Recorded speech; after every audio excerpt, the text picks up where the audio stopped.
Welcome back to Balaji ತುಲ್ಲಾಗ್. ಇನಿ ಅಂಕುಲು ನಮ್ಮ ಊರ್ದನೆ ಶ್ರೀ ಮುಖ್ಯ ಪ್ರಾಣ ಮಠ ಮಾನೈ ಮುಲ್ತ ವರ್ಷದ ವರ್ಧಂತೋತ್ಸವ ಐತ ಪೂಜೆಗಿನಿ ಪೋಂದುಲ್ಲ ಬಕಂಚನಿ ಬಾರಿ ಗಮ್ಮತ್ತದ ಪೂಜೆ ವಾಡು ಬಕಂಚನಿ ಬಾರಿ ಪೊರ್ಲುದ ಉನಷ್ಟ ವ್ಯವಸ್ಥೆ ಪೂರ ಉಂಡು ನಮನ ಇನಿತ ಮಾನೈ ಮಠಟ್ ತೂಕ ದೇವರನ ಪೂಜೆ ಬಕ ಈನ ಪೂರ ಈ ವಿಡಿಯೋ ನಿಗಲೆ ತೂರಿ ಹಾಕೊಂಡು ಇನ್ನಿತ ವಿಡಿಯೋ ತೂವಲ್ ನಿಗಲೆ ಮಾನೆ ಮಠದ ವರ್ಧಂತೋತ್ಸವದ ವಿಡಿಯೋ ಇತ್ತೆ ನಮ್ಮ ಪೋಯಿ ಮಾನೆ ಮಠಕ್ಕೆ ಅಲ್ಪ ವಿಡಿಯೋಗೆ ಪೂರ ತೂಕ ಇದು ಪೂರ ಕ್ಯಾಪ್ಚರ್ ಪೂರ ಎಡ್ಡೆ ಕ್ಯಾಪ್ಚರ್ ಉನ್ಮಲ್ಪುಗ ಇತ್ತೆ ಪೋಯಿ ನಮ್ಮ ಮಾನೆ ಮಲ್ಲಕ್ಕ ನಿಗಲೆ ತೂವಲಿ ಮಠದ ಕೈತಲ್ ಬತ್ತ ಬಾರಿ ಪೊರ್ಲುದ ಪತಾಕಿ ಪೂರ ಎಡ್ಡೆ ಪೊರ್ಲು ಮಲ್ದಿಯರ್ ಮಠನ್ ಪೂರ ತೂವಲಿ ಅಂಚೆ ಚೆಂಡೆದ ಪೂರ ಕೇನುಂಡು ಚೆಂಡೆ ಬಿಟ್ಟಿನ ತೂಕ ಉಲಾಯಿಡು ವಿಡಿಯೋ ಮಾತ್ರ ಕೆಪ್ಪುಗ ಆಯ್ನಾತ್ ಹೋಯ್ತೇವೆ.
ರಾಮಾಯಣ ಪೂರ್ಣ ಆಗುವುದೇ ಇಲ್ಲ. ಹನುಮಂತ ಇದ್ದದರಿಂದ ರಾಮಾಯಣ ಪೂರ್ಣವಾಯಿತು. ಇದರಲ್ಲಿ ಸೀತೆಗೂ ರಾಮನಿಗೂ ಮದುವೆ ಆಯಿತು. ಅಯೋಧ್ಯೆಯಲ್ಲಿ ಸುಖವಾಗಿ ಅವರಿದ್ದರು.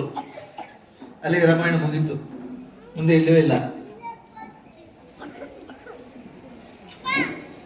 ಮಂಥರೆ ಬಂದು ಕೈಕೇಯಿಗೆ ತಲೆ ಕೆಡಿಸಿ ರಾಮ 14 ವರ್ಷ ವನವಾಸ ಮಾಡಬೇಕು, ಭರತನಿಗೆ ಪಟ್ಟಾಭಿಷೇಕ ಆಗ್ಬೇಕು ಅಂತ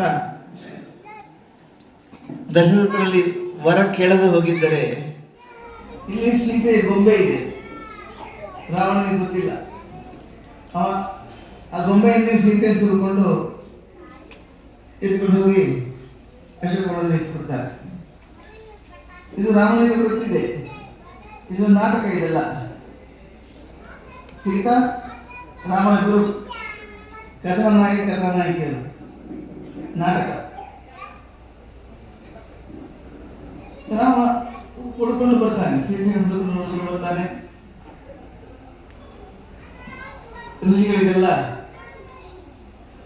ಋಷಿಗಳು ತಪಸ್ಸು ಮಾಡ್ತಾ ಇರ್ತಾರೆ. ವಾಲಿ ಹತ್ರ ಒಂದ್ಸರಿ ಯುದ್ಧಕ್ಕೆ ಬಂದು ಸಿಕ್ಕಿಬಿದ್ದು ತನ್ನ ಕಂಕಳದಲ್ಲಿ ಇಟ್ಟುಕೊಂಡು ಸಮುದ್ರ ದಾಟಲಿಕ್ಕೆ ಶುರು ಮಾಡ ವಾಲಿ. ಕೊನೆ ಕಿಶನದಲ್ಲಿ ತಂದು ಇಟ್ಟಿದ್ದಾನೆ. ಆಮೇಲೆ ವಾಲಿ ರಾವಣ ಇಬ್ಬರು ಗೆಳೆತನ ಮಾಡಿಕೊಂಡ್ರು. ವಾಲಿ ಸುದ್ದಿಗೆ ಬರಲಿಲ್ಲ. ಇನ್ನೊಬ್ಬ ರಾಜ ಇದ್ದ, ಕಾರ್ತವೀರ್ಯಾರ್ಜುನ ಅಂತ.